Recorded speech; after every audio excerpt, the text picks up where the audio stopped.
Okay, so on number 5 right here, it says a farmer plants 6 rows of corn. Each corn has 144 corn plants. How many corn plants are there in all? Alright, so what you're going to do first is find what you need to, what the important information is. So, alright, so our important information is 6 rows of corn. Our important information is 6 rows of corn. And it says each row has 144 corn plants. How many corn plants are there in all? Sorry, that's just messed up. Anyway, and so what it says is that each row has 144 corn plants.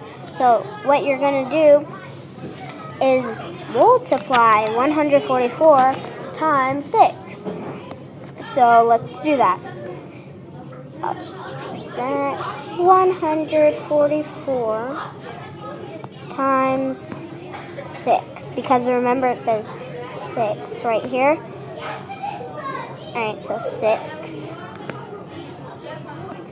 6 times 4 is 24. So you put the bar of the 2. 6 times 4 is 24. Add that 2 to it, and that will get you 26. Borrow the 2 again. Do 6 times 1 equals 6. And then after that you add the 2 again, and 6 plus 2 is 8.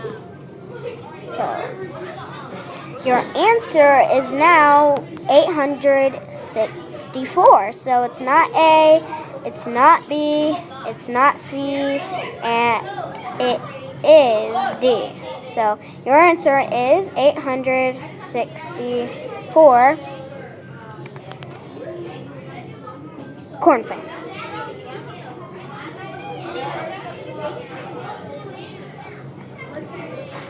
Alright.